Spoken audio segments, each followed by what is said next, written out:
Observation number 8. EU governments routinely ignore or outright break the regulations they don't like. Between 1997 and 2000, 474 legal actions were brought against France for breaching regulations, 436 against Italy, 407 against Spain, and 289 against Britain. Denmark had the apple for teacher with just 204 infringements. So, out of only 15 nations at the time, the best score was just over one infringement about every 5 days for 3 years. They must have broken a law to celebrate each time an Englishman changed his socks.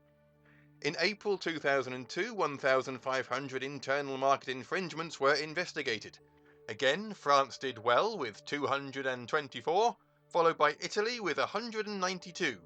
This time Britain lagged behind on 76.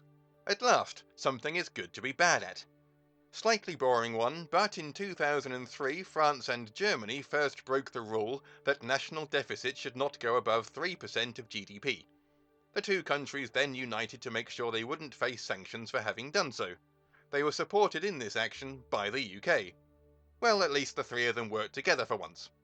In February 2016, France, Italy, Spain and Portugal were all in breach of EU deficit reduction rules, and just to hammer the point home, almost everyone breaks the rules on the export of weapons by arming Saudi Arabia, and Israel, and Russia, and there's only so much hammering you can do before you get a headache.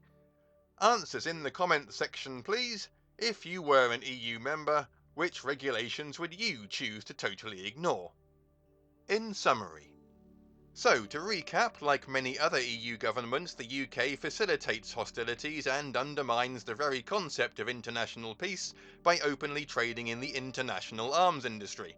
It rejected the euro, visibly demonstrating its lack of confidence in the single currency and, by extension, the single market, and a lot of the time the UK isn't even abiding by EU law. There might be a referendum on the UK leaving the EU in the very near future, but from what I've seen, I'm not sure the UK is in the EU now. If the Union is supposed to be about promoting peace and cooperation, it's simply not fulfilling its own reason to exist. If it's serious about wanting to bring the nations together, perhaps its members should stop providing the means to blow each other apart. I don't think it makes any difference if you're in favour of the EU or not.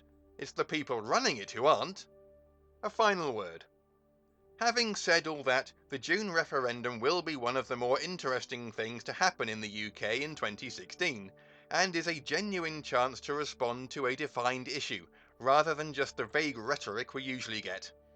So, however you think or feel about the issue, I do encourage you to use your vote. That way, if what you want doesn't happen, at least you'll know when your disappointment began. Go ahead and like, comment, share and subscribe. Thank you for listening to the whole thing. I feel much better now.